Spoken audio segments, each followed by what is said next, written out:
Ayo berinvestasi akhirat, bangun rumahmu di surganya. Sempurnakanlah ibadah Anda dengan beramal jariah yang pahalanya tidak terputus hingga akhir kiamat.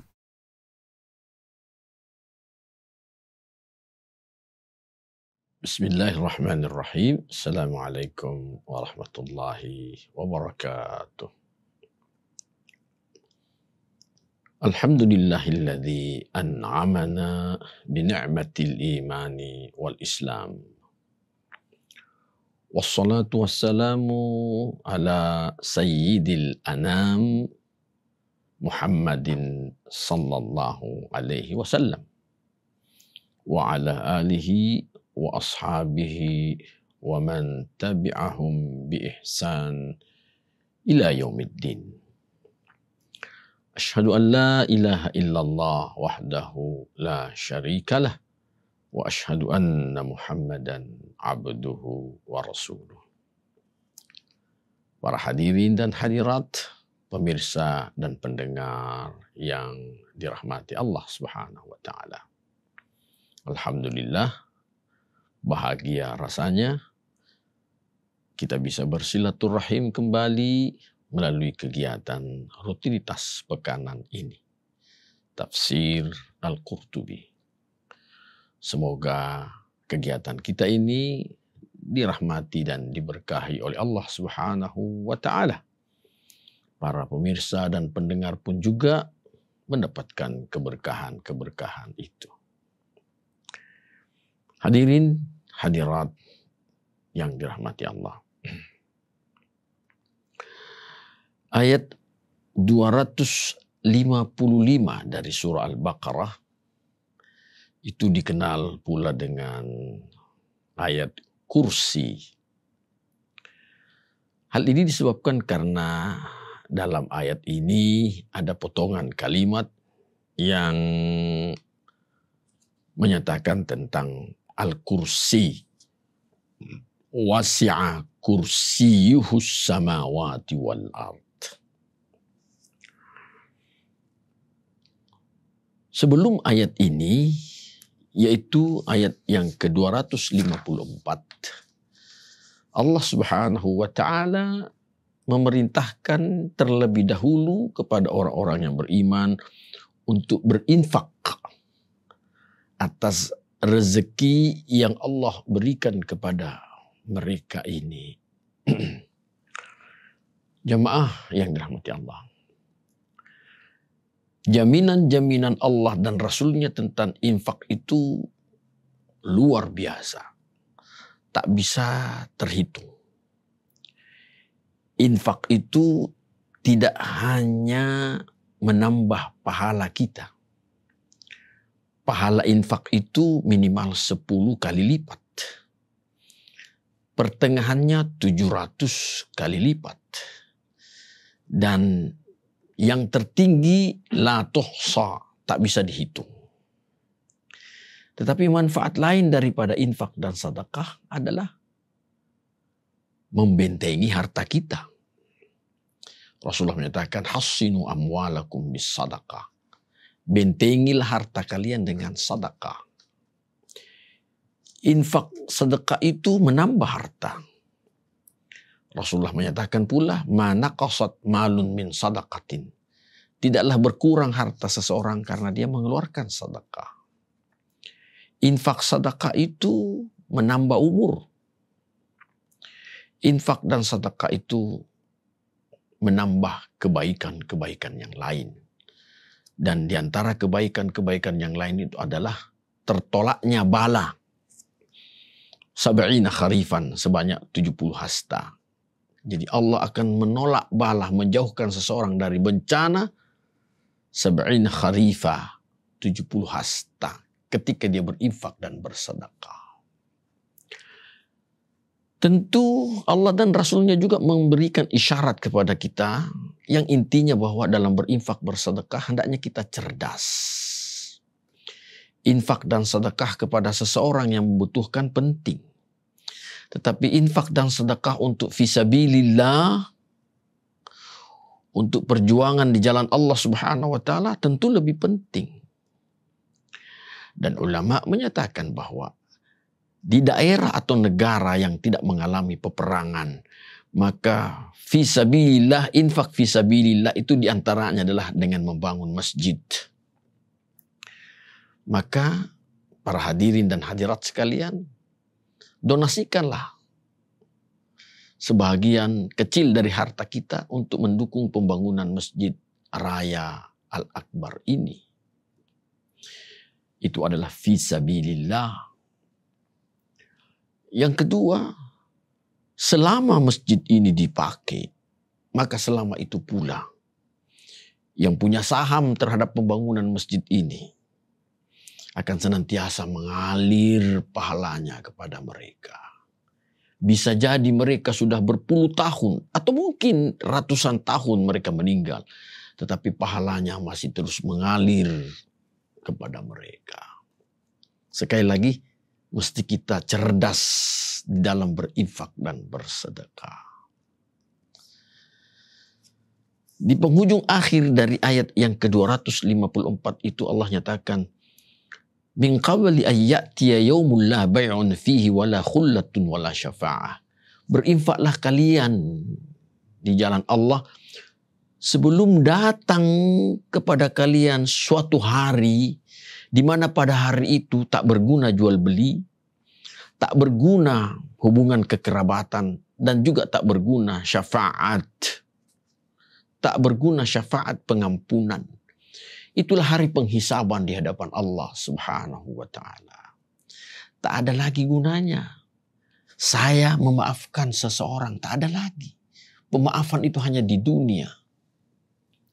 Syafaat itu hanya kuasa Allah Subhanahu wa ta'ala yang hanya diberikan kepada Rasulullah sallallahu alaihi wasallam, tidak kepada manusia yang lain. Satu-satunya hanya kepada Rasulullah sallallahu alaihi wasallam.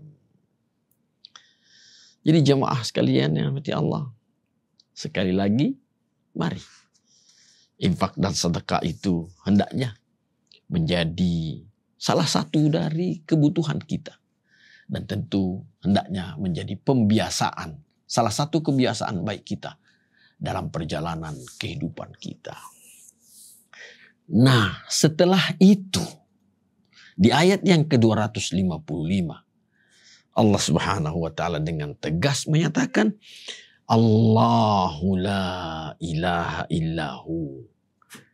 Allah, tak ada Tuhan kecuali hanya Dia. Al-Hayyul Qayyum. Allah itu maha hidup, maha berdiri sendiri. La ta'khudhuhu sinatun wala naum. Allah tidak pernah mengantuk dan tak pernah tidur. Lahu ma fis samawati wa ma fil ardh. Kepunyaan Allah semua yang ada di langit dan semua yang ada di bumi. Man dzalladzi yashfa'u 'indahu illa bi'idnih. Siapa yang mempunyai syafaat di sisinya kecuali karena izin Allah Subhanahu wa ta'ala. Ya'lamu ma baina aydihim wa ma khalfahum. Allah mengetahui apa yang ada di depan manusia. Masa akan datangnya manusia Allah Maha tahu, wa ma khalfahum. Dan Allah pula Maha tahu apa yang sudah lewat bagi manusia, masa lalunya manusia. Wala yuhituna bi syai'in min ilmihi illa bima syaa'. Tak ada yang bisa meliput sedikit pun juga ilmunya Allah kecuali bagi siapa yang Allah kehendaki. Illa bima syaa'. Wasi'a kursiyuhus samawati wal ardh.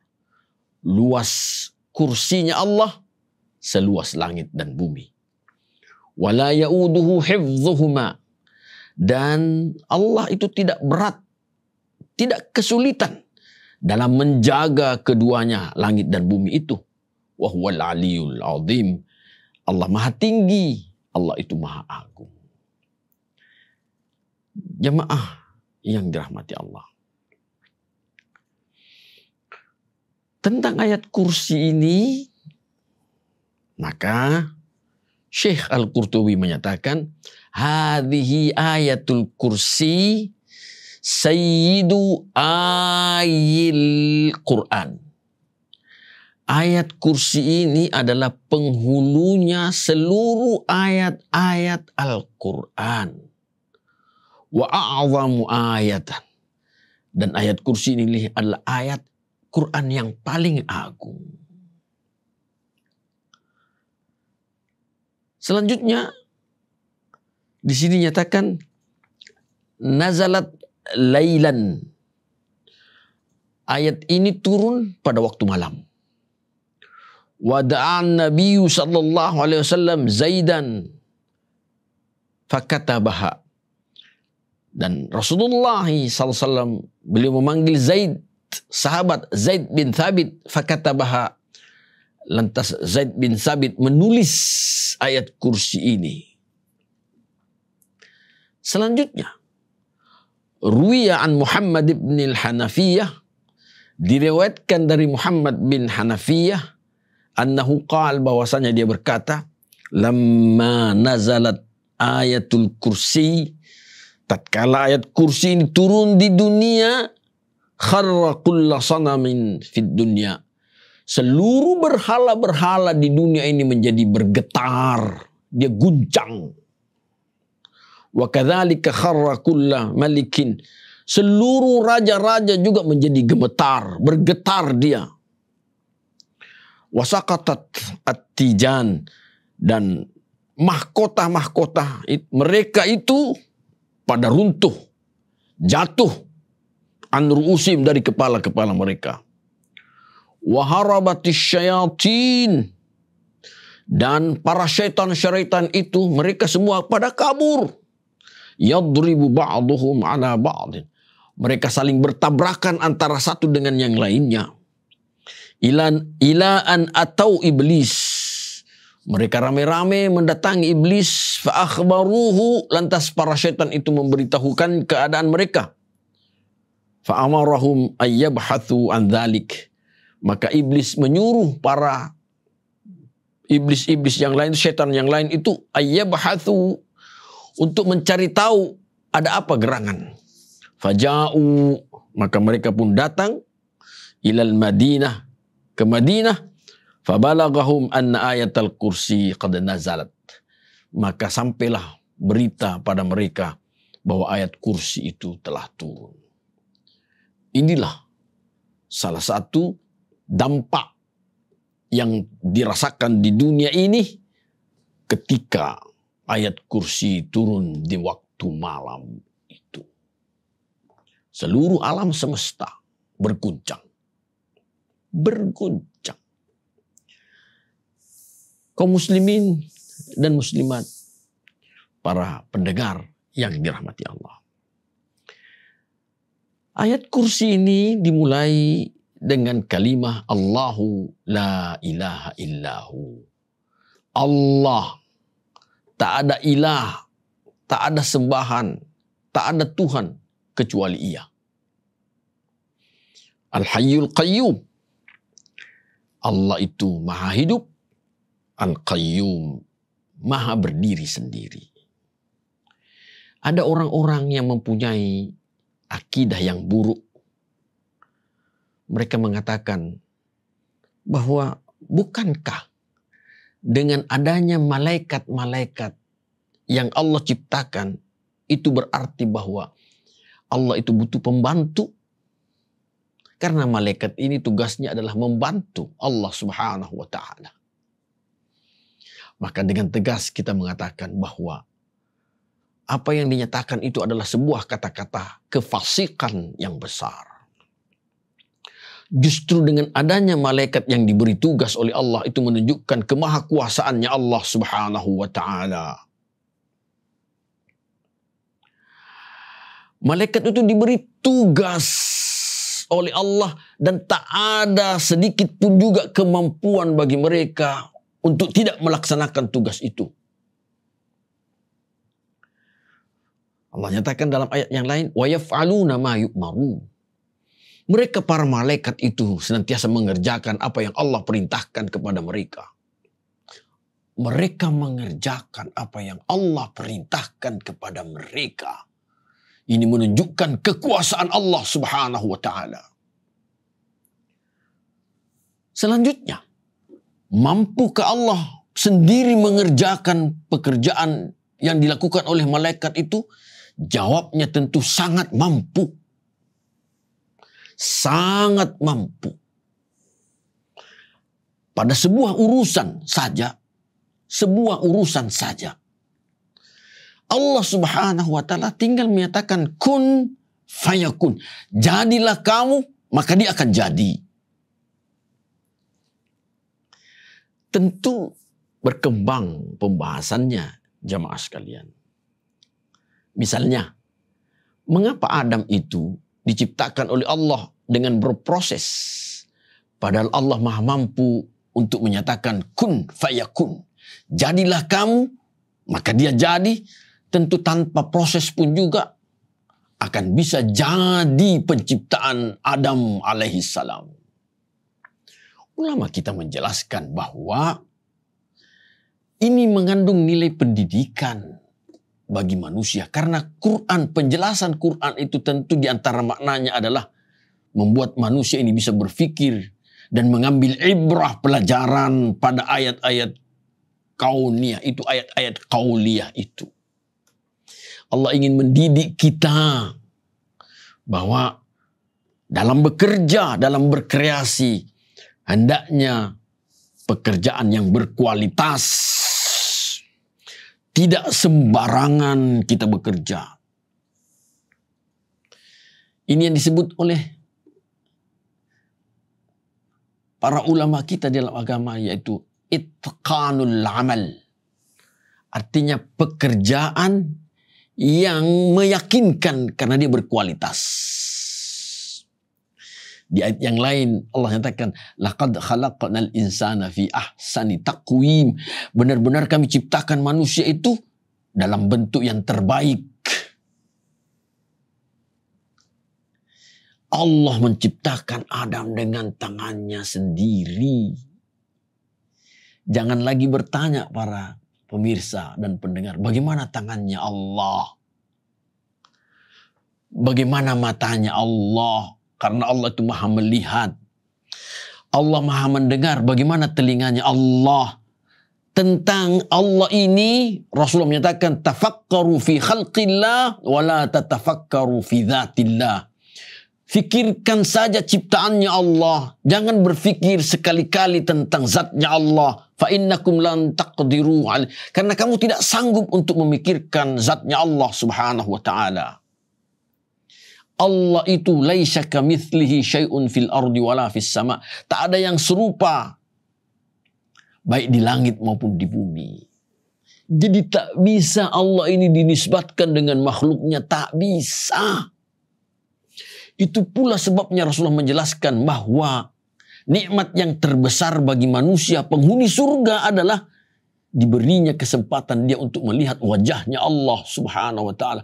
Tuhan yang dengan penuh ketekunan disembah, keikhlasan, tanpa dilihat. Tanpa dilihat Allah itu kita menyembahnya, kita taat kepadanya dengan penuh keikhlasan. Sehingga wajar bagi penghuni surga diberi nikmat yang terbesar melebihi nikmatnya surga adalah diberinya kesempatan penghuni surga itu untuk melihat wajahnya Allah subhanahu wa ta'ala. Para hadirin yang dirahmati Allah, Al-Hayyul Qayyum. Allah itu maha hidup, tak ada awalnya dan tak ada akhirnya. Jangan berpikir kehidupannya Allah subhanahu wa ta'ala itu bagaimana ya? Apakah Allah punya nyawa? Sekali lagi, jangan berpikir tentang zatnya Allah subhanahu wa ta'ala. La ta'khudhuhu sinatun wa la naum. Allah itu tidak pernah ngantuk dan tidak pernah tidur. Sekali lagi, karena Allah itu beda dengan makhluknya. Beda dengan makhluknya. Ada nasihat lain dari ulama kita yang mengatakan, bisa dibayangkan kalau Allah itu pernah ngantuk dalam mengurus alam semesta ini. Sangat berbahaya kalau Allah ngantuk.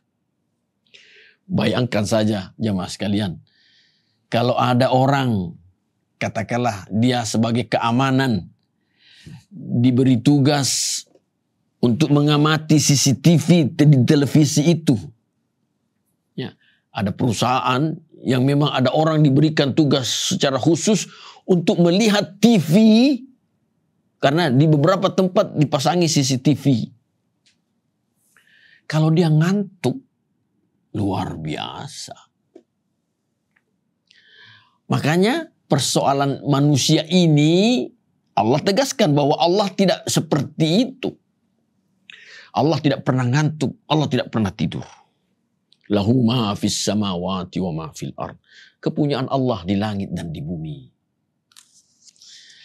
Kalau semua yang di langit dan di bumi kepunyaan Allah, maka mintalah kepada Allah. Jangan minta kepada selain Allah, jangan minta kepada makhluk, minta kepada sang pemilik, Allah Subhanahu wa taala. Man dzal ladzi yashfa'u indahu illa bi'idnih. Siapakah yang mempunyai syafaat kecuali karena izin Allah Subhanahu wa taala? Rasulullah sallallahu alaihi wasallam, setelah sekian lama beliau sujud karena melihat masih ada umatnya di neraka, beliau lama sujud, lantas ditegur oleh Allah, ada apa denganmu wahai Muhammad? Rasulullah menyatakan, ummati ummati ya Allah, masih ada umatku di neraka ya Allah. Kemudian Allah menyatakan, ishfi tashfa', minta syafaat aku akan beri. Dengan syafaat Rasulullah itulah sehingga penghuni neraka ini, umat beliau penghuni neraka, diangkat dan dimasukkan dengan dalam surganya Allah Subhanahu wa taala. Para hadirin yang dirahmati Allah,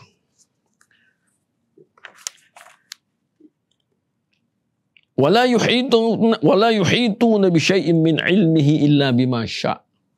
Ilmunya Allah tak terbatas.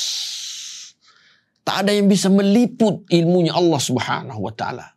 Illa bima syaa, kecuali apa yang dikehendaki oleh Allah Subhanahu wa taala. Artinya apa yang manusia temukan itu, penemuan-penemuan manusia itu karena kehendak Allah Subhanahu wa taala. Dan ketahuilah para hadirin sekalian, masih banyak ilmu-ilmunya Allah yang belum ditemukan oleh manusia. Jauh lebih banyak ilmunya Allah yang belum ditemukan oleh manusia. Wasi'ah kursiyuhus samawati wal ard. Luas kursinya Allah seluas langit dan bumi. Perhatikan jemaah sekalian penjelasan Ali bin Abi Thalib radhiyallahu anhu tentang kursinya Allah Subhanahu wa taala. Dari Ali bin Abi Thalib radhiyallahu anhu dia berkata, qala Rasulullah sallallahu alaihi wasallam, Rasulullah bersabda, al-kursiyu, kursinya Allah itu adalah lu'lu'atun wa qalamun. Al-kursiyu lu'lu'atun, kursinya Allah itu adalah mutiara yang bersinar. Wal qalamu, dan penanya Allah, surah Al-Qalam. Allah di sana di ayat pertama menyatakan nun wal qalami wa ma yasturun. Qalamnya Allah, penanya Allah, lu'lu'atun, juga dia adalah mutiara yang bersinar. Wa tulul qalami, panjangnya penanya Allah itu 700 sanah, adalah 700 tahun perjalanan. Dari ujung pena yang satu ke akhir pena itu 700 tahun perjalanan panjangnya pena itu. Watulul kursi, dan panjangnya kursinya Allah Subhanahu wa taala, haitsu la ya'lamuhu illallah, tak ada yang mengetahuinya kecuali Allah Subhanahu wa taala. Warawa Hammad bin Salamah an Asim bin Bahlah. Hammad bin Salamah dan meriwayatkan dari Hasim bin Bahlama, wa huwa Asim bin Abi al-Nujud. Asim bin Bahdala, dia adalah Asim bin Abi al-Nujud dari Zirr bin Hubaishin, dari Abi Mas'ud radhiyallahu anhum qala, dia berkata, baina kulli sama'aini masirata 500 amin. Jarak antara dua langit, langit pertama dengan langit kedua, jaraknya itu adalah masirata 500 amin. yaitu 500 tahun perjalanan. Wal arsyu fauqal ma. Ya. Wah. Ada yang saya lewati, para hadirin sekalian. Wa bainas sama'is sabi' wa bainal kursi, jarak antara langit ketujuh dan kursinya Allah Subhanahu wa taala 500 amin, juga 500 tahun perjalanan. Wa bainal kursi wa bainal arsh, jarak antara kursinya Allah dan arashnya Allah masirata 500 amin, juga 500 tahun perjalanan. Wal arsh, dan arashnya Allah itu fauqal ma, berada di atas air. Wallahu fauqal arsh, sedangkan Allah itu berada di atas arash. Ya'lamu ma antum fihi alaih, Allah mengetahui apa yang kalian semua lakukan. Jadi jamaah yang dirahmati Allah, ya, insya Allah, kalau kita masuk surga dengan izin Allah, maka apa yang dinyatakan oleh Rasulullah SAW ini kita akan lihat dengan mata kepala kita sendiri, penghuni surga. Karenanya, langkah awal yang mesti kita lakukan adalah beramal saleh. Semoga dengan amal saleh itu kita dimasukkan Allah ke dalam surganya. Kita disayangi oleh Allah, dan dengan kasih sayang Allah itu, Allah masukkan kita ke dalam surganya. Allah memberikan jaminan dalam salah satu firman Allah yang menyatakan, "Faman kana yarju liqa'a rabbih." Barang siapa yang dia ini berharap berjumpa dengan Tuhannya, dengan Allah, falyamal amalan salihah, maka hendaknya dia beramal saleh. Amal itu artinya kerja, saleh itu artinya yang baik-baik. Amal saleh, kerja yang baik-baik, tetapi dia seorang muslim, akidahnya muslim. Falyamal amalan salihah, terus wala yusyrik bi'ibadati rabbih ahada. Jangan berlaku syirik. Sebab syirik itu menggugurkan seluruh amal-amal, seluruh pahala dari amal saleh yang kita lakukan. La in asyrakta la yahbatanna amaluk. Kalau engkau syirik, seluruh amalmu akan gugur. Wala takunanna minal khasirin. Dan benar-benar pasti kamu akan menjadi termasuk orang-orang yang merugi. Para hadirin yang dirahmati Allah, mari kita tak henti-hentinya berdoa kepada Allah.